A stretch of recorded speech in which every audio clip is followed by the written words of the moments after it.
എന്നിട്ട് ആ കസേരയിൽ കുറച്ചുനാളെങ്കിൽ കുറച്ചുനാള് നിങ്ങളൊന്നിരിക്കണം. എന്നാലേ നമ്മൾ അടിച്ചാടി അവളുടെ തലയ്ക്കകത്ത് സ്ഫോടനങ്ങൾ സൃഷ്ടിക്കൂ. മരണം വരെ ആ മനോവിഷമവും പേറി അവൾ ജീവിക്കണം. ചുടു കണ്ണീരിൽ അവൾ ഉരുകണം.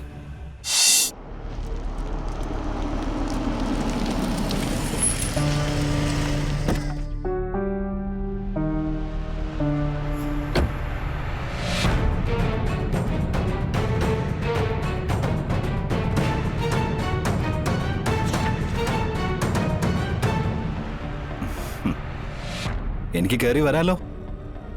ആ, ജോണോ വരൂ.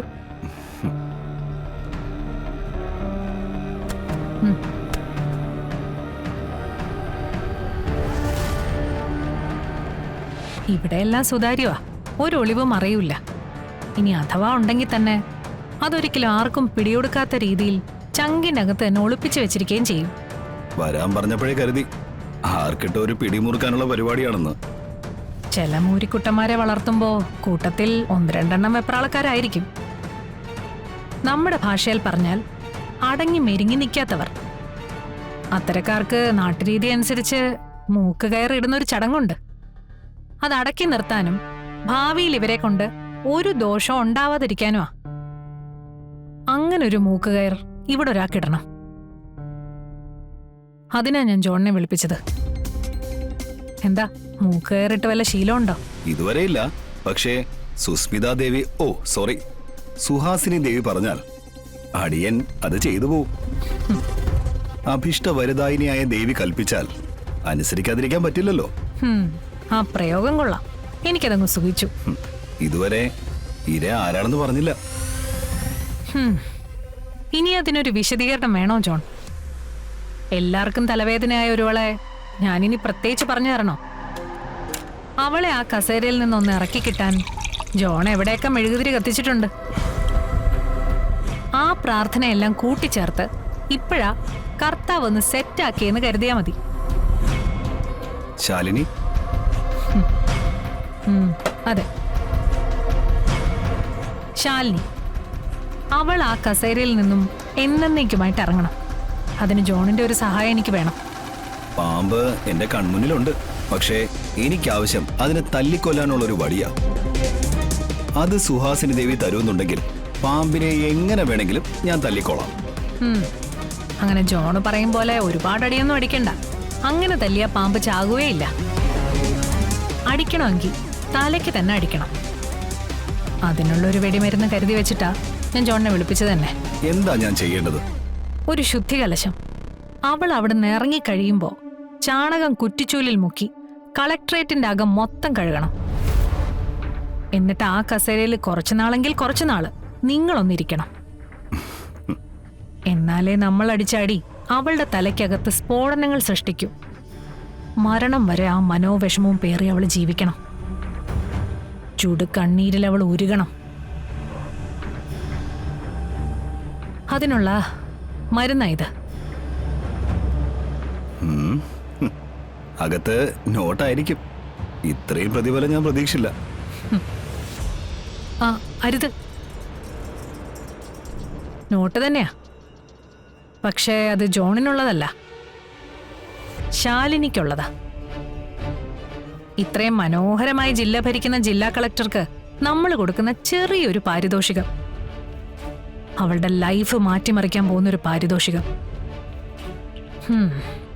കളക്ടർ ശാലിനി കൈക്കൂലി കേസിൽ അറസ്റ്റ് ചെയ്യപ്പെട്ടു.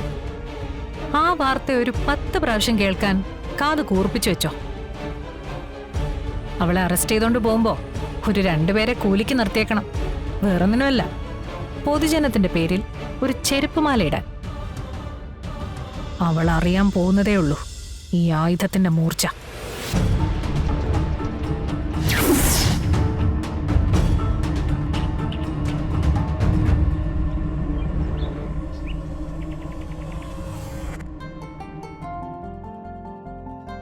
ആ, ഇത് കഴിഞ്ഞ് നീ ആ ടേബിളൊക്കെ ഒന്ന് ക്ലീൻ ആക്ക്. കഴിക്കുന്ന പ്ലേറ്റ് ഒക്കെ വേസ്റ്റ് ബാസ്ക്കറ്റിലേക്ക് വെറുതെ ഇട്ടാ മതി. പക്ഷെ ചിലരത് മറന്നുപോകും. ഒരാൾ അത് അവിടെ വെച്ചാ പിന്നെ വരുന്നവരെല്ലാം അത് തന്നെ ചെയ്യും. ആ, ഇനി അകത്തെ പണി നോക്കിക്കോ.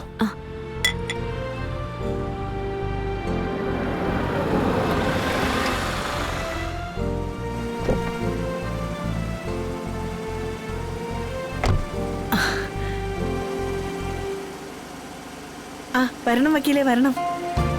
Hi Gargi anti. വക്കീലേ വാ, അങ്ങോട്ടിരിക്കാം. എന്റെ ഒരു ഫ്രണ്ട് കൂടി വരാനുണ്ട്, അത് കഴിഞ്ഞ് ഓർഡർ ചെയ്യാം. ഓക്കെ.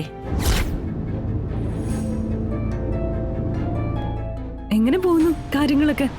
എല്ലാം കർത്താവിന്റെ കൃപ, അങ്ങനെയൊക്കെ അങ്ങ് പോകുന്നു. അന്നം കൊടുക്കുന്ന പണി അദ്ദേഹം മുട്ടില്ലാതെ കൊണ്ടുപോകാൻ സഹായിക്കുന്നു. നമുക്ക് അത്രയും മതിയല്ലോ.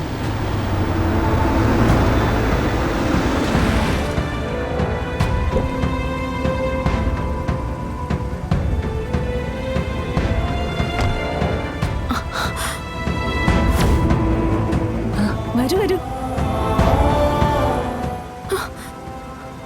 ആഹാ, ആ ഗാർഗി ആന്റി, ഇത് എനിക്കറിയാം. ഞങ്ങളുടെ കളക്ടറെയാണോ കാത്തിരിക്കുന്നേ? ആ, അത് ശരി. ശാലിനി ഇവിടെ വരാറുണ്ടോ? ആ, ഇടയ്ക്ക്. ആ, എന്നാ രണ്ടുപേരും അങ്ങോട്ടിരുന്നോ. എന്താണെന്ന് വെച്ചാൽ അങ്ങോട്ട് കൊണ്ടുവരാം. വാ.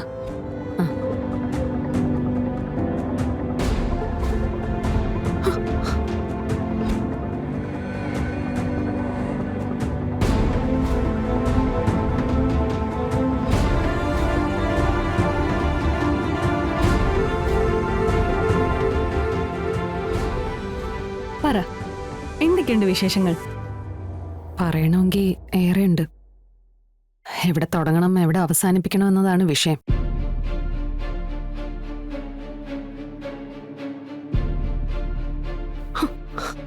ആ, നീ ഇവിടെ വന്ന് നിൽക്കുകയാണോ? അവിടെ വന്നിരിക്കുന്നതേ കളക്ടറും വക്കീലും കൂടിയാ. അവരുടെ അടുത്ത് ചെന്ന് സ്നേഹത്തോടെ എന്തൊക്കെയാ വേണ്ടതെന്ന് ചോദിക്ക്. നമ്മുടെ ഈ പണിയിൽ ആദ്യം പഠിക്കേണ്ടത് ടേബിൾ മാനേഴ്സാ. ഞാനെല്ലാം നിന്നെ പഠിപ്പിച്ചു തരാം. ചെന്ന് ഓർഡർ എടുക്ക്. ആന്റി, എനിക്ക് പെട്ടെന്നൊരു തലകറക്കം പോലെ. ഞാൻ കുറച്ചു നേരം ഒന്ന് ഇരുന്നോട്ടെ. പ്രഷർ എന്തെങ്കിലും കുറഞ്ഞോണ്ടായിരിക്കും. സാരമില്ല, ഞാനിത് നോക്കിക്കോളാം. നീ ചെന്ന് റെസ്റ്റ് എടുക്ക്.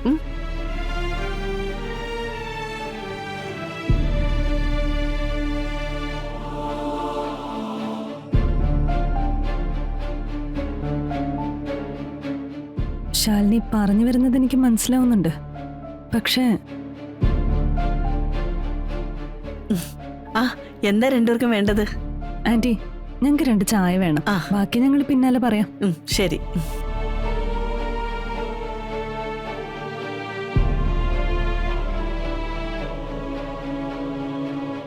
ഇന്നെന്നെ കാണാൻ സത്യമോ വന്നിരുന്നു.